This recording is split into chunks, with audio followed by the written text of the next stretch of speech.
होरी की दशा दिन दिन गिरती ही जा रही थी। जीवन के संघर्ष में उसे सदैव हार हुई, पर उसने कभी हिम्मत नहीं हारी। प्रत्येक हार जैसे उसे भाग्य से लड़ने की शक्ति दे देती थी। मगर अब वह उस अंतिम दशा को पहुंच गया था जब उसमें आत्मविश्वास भी न रहा था। अगर वह अपने धर्म पर अटल रह सकता तो भी कुछ आंसू पुछते, मगर वह बात न थी। उसने नीयत भी बिगाड़ी, अधर्म भी कमाया। कोई ऐसी बुराई न थी जिसमें वह पड़ा न हो, पर जीवन की कोई अभिलाषा न पूरी हुई। और भले दिन मृग तृष्णा की भांति दूर ही होते चले गए, यहाँ तक कि अब उसे धोखा भी न रह गया था। झूठी आशा की हरियाली और चमक भी अब नजर न आती थी। हारे हुए महीप की भांति उसने अपने को इन 3 बीघे के किले में बंद कर लिया था और उसे प्राणों की तरह बचा रहा था। फाके सहे, बदनाम हुआ, मजूरी की, पर किले को हाथ से न जाने दिया। मगर अब वह किला भी हाथ से निकला जाता था। 3 साल से लगान बाकी पड़ा हुआ था और अब पंडित नोखेराम ने उस पर बेदखली का दावा कर दिया था। कहीं से रुपए मिलने की आशा न थी। जमीन उसके हाथ से निकल जाएगी और उसके जीवन के बाकी दिन मजूरी करने में कटेंगे। भगवान की इच्छा, राय साहब को क्या दोष दे। असामियों हो से उनका भी गुजर है। इसी गांव पर आधे से ज्यादा घरों पर बेदखली आ रही है। आवे, औरों की जो दशा होगी वही उसकी भी होगा। भाग्य में सुख बदा होता तो लड़का यूं हाथ से निकल जाता। सांझ हो गई थी। वह इसी चिंता में डूबा बैठा था कि पंडित दातादीन ने आकर कहा, क्या हुआ होरी, तुम्हारी बेदखली के बारे में? इन दिनों नोखेराम से मेरी बोलचाल बंद है, कुछ पता नहीं। सुना तारीख को 15 दिन और रह गए हैं। होरी ने उनके लिए खाट डालकर कहा, वह मालिक है, जो चाहे करे। मेरे पास रुपए होते तो यह दुर्दशा क्यों होती। खाया नहीं, उड़ाया नहीं, लेकिन उपज ही न हो, और जो हो भी वह कौड़ियों के मोल बिके तो किसान क्या करे। लेकिन जेजात तो बचानी ही पड़ेगी। निबाह कैसे होगा। बाप दादों की इतनी ही निशानी बच रही है, वह निकल गई तो कहाँ रहोगे। भगवान की मर्जी है, मेरा क्या बस। एक उपाय है जो तुम करो। जहोरी को जैसे अभयदान मिल गया।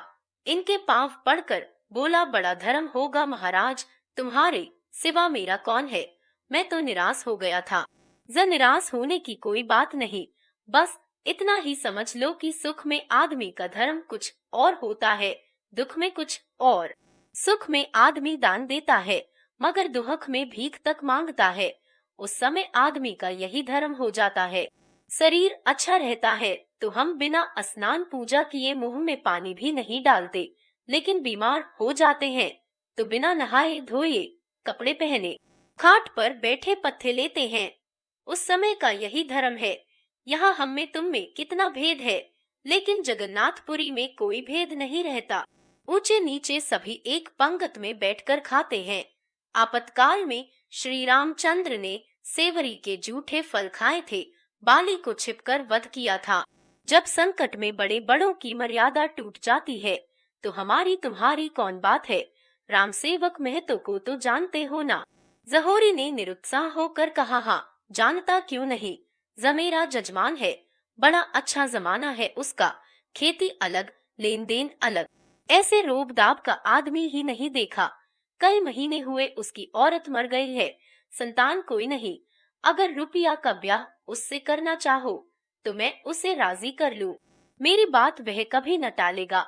लड़की सयानी हो गई है और जमाना बुरा है, कहीं कोई बात हो जाए तो मुंह में कालिख लग जाए।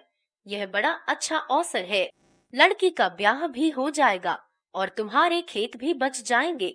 सारे खर्च वर्च से बचे जाते हो। जराम सेवक होरी से 2 ही 4 साल छोटा था। ऐसे आदमी से रूपा के ब्याह करने का प्रस्ताव ही अपमानजनक था। कहाँ फूल सी रूपा और कहाँ वह बूढ़ा ठूंठ। जीवन में होरी ने बड़ी बड़ी चोट सही थी, मगर यह चोट सबसे गहरी थी। आज उसके ऐसे दिन आ गए हैं कि उससे लड़की बेचने की बात कही जाती है और उसमें इनकार करने का साहस नहीं है। ग्लानि से उसका सिर झुक गया। दातादीन ने 1 मिनट के बाद पूछा, तो क्या कहते हो। होरी ने साफ जवाब न दिया, बोला सोचकर कहूंगा। जिसमें सोचने की क्या बात है, धनिया से भी तो पूछ लूं, जरा तुम राजी हो कि नहीं? जरा सोच लेने दो महाराज, आज तक कुल में कभी ऐसा नहीं हुआ, उसकी मर्जाद भी तो रखना है। जरा 5-6 दिन के अंदर मुझे जवाब दे देना, ऐसा न हो तुम सोचते ही रहो और बेदखली आ जाए। जदाता दीन चले गए। होरी की ओर से उन्हें कोई अंदेशा न था। अंदेशा था धनिया की ओर से, उसकी नाक बड़ी लंबी है, चाहे मिट जाए मर्जाद न छोड़ेगी, मगर होरी हाँ कर ले तो वह रो धोकर मान ही जाएगी। खेतों के निकलने में भी तो मर्जाद बिगड़ती है। धनिया ने आकर पूछा, पंडित क्यों आए थे? कुछ नहीं, यही बेदखली की बातचीत थी। जासू पूछने आए होंगे, यह तो न होगा कि 100 रुपए उधार दे दे। जा मांगने का मुंह भी तो नहीं। जा तो यहाँ आते ही क्यों है? जा की सगाई की बात थी। जा किससे? जा राम सेवक को जानती है, उन्हीं से। जा मैंने उन्हें कब देखा? हाँ, नाम बहुत दिन से सुनती हूँ। वह तो बूढ़ा होगा। जा बूढ़ा नहीं है, हाँ अधेड़ है। जा तुमने पंडित को फटकारा नहीं, मुझसे कहते तो ऐसा जवाब देती कि याद करते। जर कर दिया, कहते थे ब्याह भी बिना खर्च बरच के हो जाएगा और खेत भी बच जाएंगे। जर ही बोलते कि लड़की बेचने को कहते थे, कैसे इस बूढ़े का हियाव पड़ा। जा लेकिन होरी इस प्रश्न पर जितना ही विचार करता, उतना ही उसका दुराग्रह कम होता जाता था। कुल मयारदा की लाज उसे कुछ कम न थी, लेकिन जिसे असाध्य रोग ने ग्रस लिया हो, वह खाद्य अखाद्य की परवाह कब करता है। दाता दीन के सामने होरी ने कुछ ऐसा वह प्रकट किया था जिसे स्वीकृति नहीं कहा जा सकता, मगर भीतर से वह पिघल गया था। उम्र की ऐसी कोई बात नहीं, मरना जीना तकदीर के हाथ है। बूढ़े बैठे रहते हैं, जवान चले जाते हैं। रूपा को सुख लिखा है तो वहाँ भी सुख उठाएगी, दुख लिखा है तो कहीं भी सुख नहीं पा सकती, और लड़की बेचने की तो कोई बात ही नहीं। होरी उससे जो कुछ लेगा उधार लेगा और हाथ में रुपए आते ही चुका देगा। इसमें शर्म या अपमान की कोई बात ही नहीं है। बेशक उसमें समाई होती तो वह रूपा का ब्याह किसी जवान लड़के से और अच्छे कुल में करता, दहेज भी देता, बारात के खिलाने पिलाने में भी खूब दिल खोल कर खर्च करता। मगर जब ईश्वर ने उसे इस लायक नहीं बनाया तो कुश कन्या के सिवा और वह कर क्या सकता है। लोग हंसेंगे, लेकिन जो लोग खाली हंसते हैं और कोई मदद नहीं करते, उनकी हंसी की वह क्यों परवाह करे। मुश्किल यही है कि धनिया नाराजी होगी, गधी तो है ही, वही पुरानी लाज ढोए जाएगी। यह कुल प्रतिष्ठा के पालने का समय नहीं, अपनी जान बचाने का अवसर है। ऐसी ही बड़ी लाज वाली है तो लाए 500 निकाले, कहाँ धरे हैं। 2 दिन गुजर गए और इस मामले पर उन लोगों में कोई बातचीत न हुई।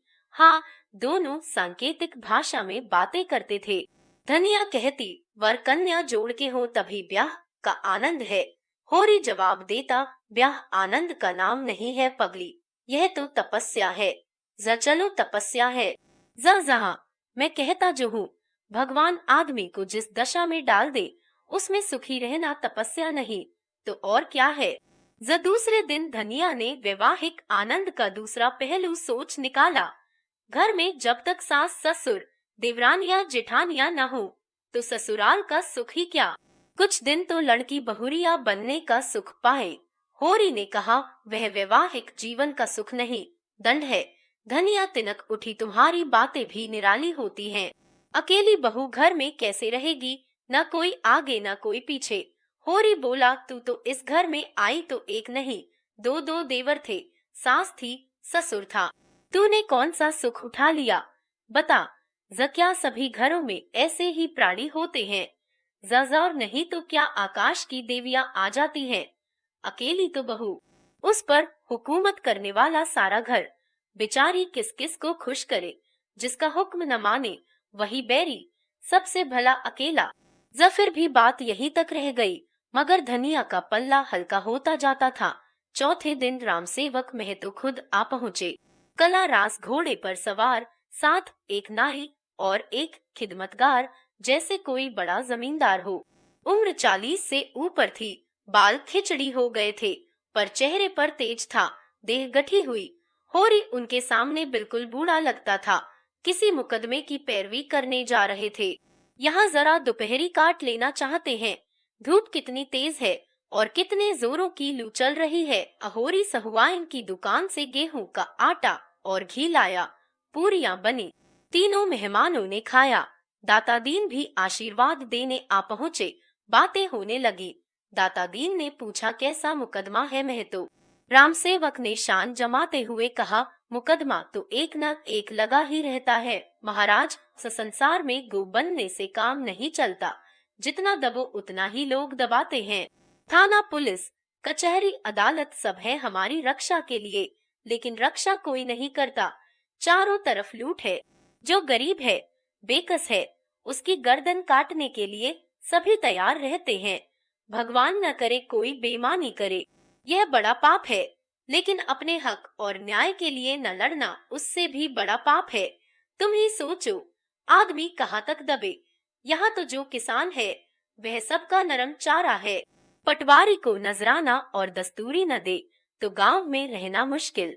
जमींदार के चपरासी और कारिंदों का पेट न भरे तो निर्वाह न हो। थानेदार और कानिस्टेबल तो जैसे उसके दामाद हैं। जब उनका दौरा गांव में हो जाए, किसानों का धर्म है कि वह उनका आदर सत्कार करे, नजर नयाज दे। नहीं एक रिपोर्ट में गांव का गांव बंद जाए।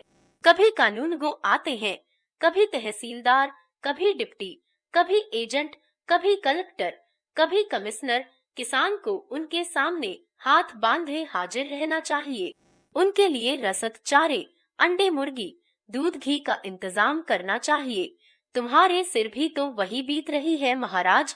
एक न एक हाकिम रोज नए नए बढ़ते जाते हैं। डॉक्टर को में दवाई डालने के लिए आने लगा है। एक दूसरा डॉक्टर कभी कभी आकर ढोरों को देखता है। लड़कों का इम्तिहान लेने वाला इंस्पेक्टर है। न जाने किस किस महकमे के अफसर हैं। नहर के अलग, जंगल के अलग, ताड़ी शराब के अलग, गांव सुधार के अलग, खेती विभाग के अलग। कहाँ तक किनाऊ पादड़ी आ जाता है तो उसे भी रसद देना पड़ता है, नहीं शिकायत कर दे। और जो कहो कि इतने महकमों और इतने अफसरों से किसान का कुछ उपकार होता हो, नाम को नहीं। कभी जमींदार ने गांव पर हल पीछे 2-2 रुपए चंदा लगाया। किसी बड़े अफसर की दावत की थी, किसानों ने देने से इनकार कर दिया। बस उसने सारे गांव पर जाफा कर दिया। हाकिम भी जमींदार ही का पक्ष करते हैं। यह नहीं सोचते कि किसान भी आदमी है, उनके भी बाल बच्चे हैं, उनकी भी इज्जत आबरू है। और यह सब हमारे दब्बूपन का फल है। मैंने गांव भर में डोंगरी पिटवा दी कि कोई बेसी लगान न दो और न खेत छोड़ो। हमको कोई कायल कर दे तो हम जाफा देने को तैयार हैं। लेकिन जो तुम चाहो कि बेमुह के किसानों को पीस कर पी जाए तो यह न होगा। गांव वालों ने मेरी बात मान ली और सबने जाफा देने से इनकार कर दिया। जमींदार ने देखा सारा गांव एक हो गया है तो लाचार हो गया। खेत बेदखल कर दे तो जोते कौन। इस जमाने में जब तक कड़े न पड़ो कोई नहीं सुनता। बिना रोए तो बालक भी माँ से दूध नहीं पाता। राम सेवक तीसरे पहर चला गया और धनिया और होरी पर न मिटने वाला असर छोड़ गया। दाता दीन का मंत्र जाग गया। उन्होंने पूछा, अब क्या कहते हो? होरी ने धनिया की ओर इशारा करके कहा, इससे पूछो। हम तुम दोनों से पूछते हैं। धनिया बोली, उम्र तो ज्यादा है लेकिन तुम लोगों की राय है तो मुझे भी मंजूर है। तकदीर में जो लिखा होगा वह तो आगे आएगा ही, मगर आदमी अच्छा है। और होरी को तो राम सेवक पर वह विश्वास हो गया था जो दुर्बलों को जीवट वाले आदमियों पर होता है। वह शेख चिल्ली के से मंसूबे बांधने लगा था। ऐसा आदमी उसका हाथ पकड़ ले तो बेड़ा पार है। विवाह का मुहूर्त ठीक हो गया। गोबर को भी बुलाना होगा। अपनी तरफ से लिख दो। आने ना आने का उसे अख्तियार है। यह कहने को तो मुंह न रहे कि तुमने मुझे बुलाया कब था। सोना को भी बुलाना होगा। धनिया ने कहा, गोबर तो ऐसा नहीं था, लेकिन जब झुनिया आने दे। परदेश जाकर ऐसा भूल गया कि न चिट्ठी न पत्री, न जाने कैसे हैं। यह कहते कहते उसकी आंखें सजल हो गई। गोबर को खत मिला तो चलने को तैयार हो गया। जुनिया को जाना अच्छा तो न लगता था, पर इस अवसर पर कुछ कह न सकी। बहन के ब्याह में भाई का न जाना कैसे संभव है। सोना के ब्याह में न जाने का कलंक क्या कम है। गोबर आर्द्र कंठ से बोला, माँ बाप से खिंचे रहना कोई अच्छी बात नहीं है। अब हमारे हाथ पांव हैं, उनसे खिंच ले, चाहे लड़ ले, लेकिन जन्म तो उन्हीं ने दिया, पाल पोस कर जवान तो उन्हीं ने किया। अब वह हमें चार बात भी कहें तो हमें गम खाना चाहिए। इधर मुझे बार बार अम्मा दादा की याद आया करती है। उस बखत मुझे न जाने क्यों उन पर गुस्सा आ गया। तेरे कारण माँ बाप को भी छोड़ना पड़ा। झुनिया तिनक उठी, मेरे सिर पर यह पाप न लगाओ। हाँ, अब तुम ही को लड़ने की सूझी थी। मैं तो अम्मा के पास इतने दिन रही, कभी सांस तक न लिया। लड़ाई तेरे कारण हुई, अच्छा मेरे ही कारण सही। मैंने भी तो तुम्हारे लिए अपना घर बार छोड़ दिया। तेरे घर में कौन तुझे प्यार करता था। भाई बिगड़ते थे, भावजे जलाती थी। बोला जो तुझे पा जाते तो कच्चा ही खा जाते। तुम्हारे ही कारण जब की जब तक रहे, इस तरह रहे कि उन्हें भी जिंदगानी का कुछ सुख मिले, उनकी मर्जी के खिलाफ कोई काम न करे। दादा इतने अच्छे हैं कि कभी मुझे डांटा तक नहीं। अम्मा ने कई बार मारा है, लेकिन वह जब मारती थी तब कुछ न कुछ खाने को दे देती थी। मारती थी, पर जब तक मुझे हंसा न ले उन्हें चैन न आता था। दोनों ने मालती से जिक्र किया। मालती ने छुट्टी ही नहीं दी। कन्या के उपहार के लिए एक चरखा और हाथों का कंगन भी दिया। वह खुद जाना चाहती थी, लेकिन कई ऐसे मरीज उसके इलाज में थे जिन्हें एक दिन के लिए भी न छोड़ सकती थी। हाँ, शादी के दिन आने का वादा किया और बच्चे के लिए खिलौनों का ढेर लगा दिया। उसे बार बार चूमती थी और प्यार करती थी, मानो सब कुछ पेशगी ले लेना चाहती है। और बच्चा उसके प्यार की बिल्कुल परवाह न करके घर चलने के लिए खुश था। उस घर के लिए जिसको उसने देखा तक न था। उसकी बाल कल्पना में घर स्वर्ग से भी बढ़कर कोई चीज थी। गोबर ने घर पहुंचकर उसकी दशा देखी तो ऐसा निराश हुआ कि इसी वक्त यहाँ से लौट जाए। घर का एक हिस्सा गिरने गिरने हो गया था। द्वार पर केवल एक बैल बंधा हुआ था, वह भी नीमजान। धनिया और होरी दोनों फूले न समाये, लेकिन गोबर का जी उचाट था। अब इस घर के संभलने की क्या आशा है। वह गुलामी करता है, लेकिन भरपेट खाता तो है। केवल एक ही मालिक का तो नौकर है। यहाँ तो जिसे देखो वही रोब जमाता है। गुलामी है पर सुखी। मेहनत करके अनाज पैदा करो और जो रुपए मिले वह दूसरों को दे दो। आप बैठे राम राम करो। दादा ही का कलेजा है कि यह सब सहते हैं, उससे तो एक दिन न सहा जाए। और यह दशा कुछ होरी ही की न थी, सारे गांव पर यह विपत्ति थी। ऐसा एक आदमी भी नहीं जिसकी रोनी सूरत न हो, मानो उनके प्राणों की जगह वेदना ही बैठी उन्हें कठपुतलियों की तरह नचा रही हो। चलते फिरते थे, काम करते थे, पिसते थे, घुटते थे, इसलिए कि पिसना और घुटना उनकी तकदीर में लिखा था।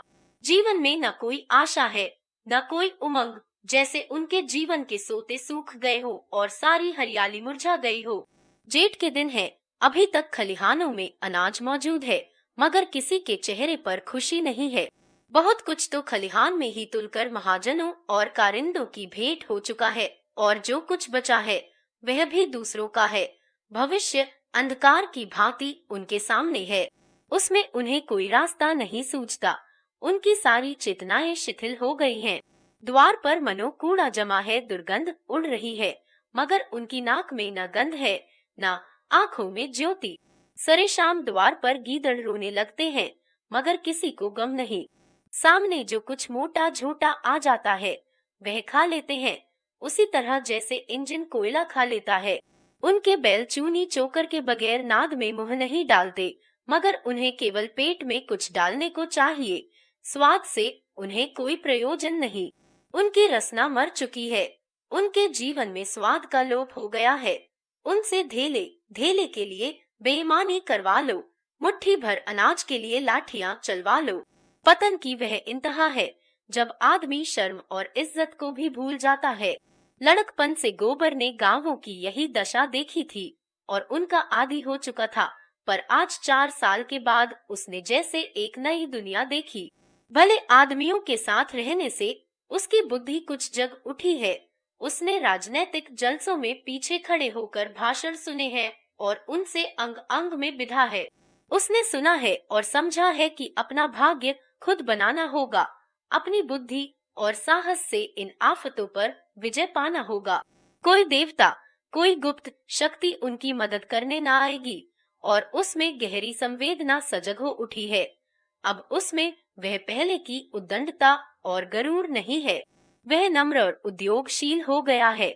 जिस दशा में पड़े हो उसे स्वार्थ और लोभ के वश होकर और क्यों बिगाड़ते हो। दुहक ने तुम्हें एक सूत्र में बांध दिया है। बंधुत्व के इस दैवी बंधन को क्यों अपने तुच्छ स्वार्थों में तोड़े डालते हो। उस बंधन को एकता का बंधन बना लो। इस तरह के भावों ने उसकी मानवता को पंख से लगा दिए हैं। संसार का ऊंच नीच देख लेने के बाद निष्कपट मनुष्यों में जो उदारता आ जाती है, वह अब मानो आकाश में उड़ने के लिए पंख फड़फड़ा रही है। होरी को अब वह कोई काम करते देखता है तो उसे हटाकर खुद करने लगता है, जैसे पिछले दुर्व्यवहार का प्रायश्चित करना चाहता हो। कहता है, दादा अब कोई चिंता मत करो, सारा भार मुझ पर छोड़ दो। मैं अब हर महीने खर्च भेजूंगा। इतने दिन तो मरते खपते रहे, कुछ दिन तो आराम कर लो। मुझे धिक्कार है कि मेरे रहते तुम्हें इतना कष्ट उठाना पड़े। और होरी के रोम रोम से बेटे के लिए आशीर्वाद निकल जाता है। उसे अपनी जीर्ण देह में दैवी स्फूर्ति का अनुभव होता है। वह इस समय अपने करस का ब्यौरा कहकर उसकी उठती जवानी पर चिंता की बिजली क्यों गिराए। वह आराम से खाए पिए, जिंदगी का सुख उठाए। मरने खपने के लिए वह तैयार है। यही उसका जीवन है। राम राम जप कर वह जी भी तो नहीं सकता। उसे तो फावड़ा और कुदाल चाहिए। राम नाम की माला फेर कर उसका चित्त न शांत होगा।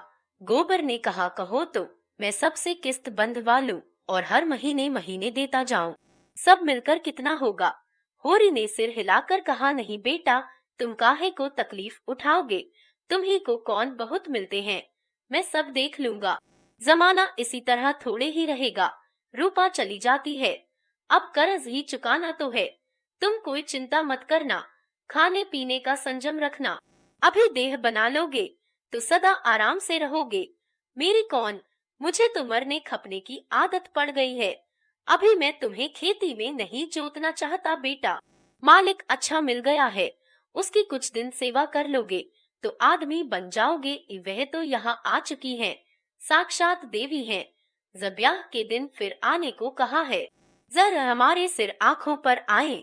ऐसे भले आदमियों के साथ रहने से चाहे पैसे कम भी मिले, लेकिन ज्ञान बढ़ता है और आंखें खुलती हैं।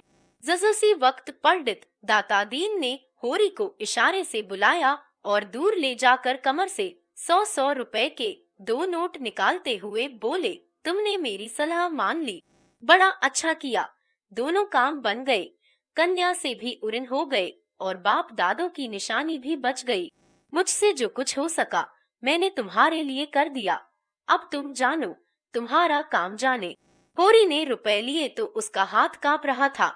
उसका सिर ऊपर ना उठ सका, मुंह से एक शब्द न निकला, जैसे अपमान के अथाह गड्ढे में गिर पड़ा है और गिरता चला जाता है। आज 30 साल तक जीवन से लड़ते रहने के बाद वह परास्त हुआ है और ऐसा परास्त हुआ है कि मानो उसको नगर के द्वार पर खड़ा कर दिया गया है और जो आता है उसके मुंह पर थूक देता है। वह चिल्ला चिल्ला कर कह रहा है, भाइयों मैं दया का पात्र हूँ। मैंने नहीं जाना जेठ की लू कैसी होती है और माघ की वर्षा कैसी होती है। इस देह को चीर कर देखो, इसमें कितना प्राण रह गया है, कितना जख्मों से चूर, कितना ठोकरों से कुचला हुआ। उससे पूछो, कभी तूने विश्राम के दर्शन किए, कभी तू छाह में बैठा। उस पर यह अपमान और वह अब भी जीता है, कायर, लोभी, अधम। उसका सारा विश्वास जो अगाध होकर स्थूल और अंधा हो गया था, मानो टूक टूक उड़ गया है। दाता दीन ने कहा, तो मैं जाता हूँ, न हो तो तुम इसी वक्त नोखेराम के पास चले जाओ। होरी दीनता से बोला, चला जाऊंगा महाराज, मगर मेरी इज्जत तुम्हारे हाथ है।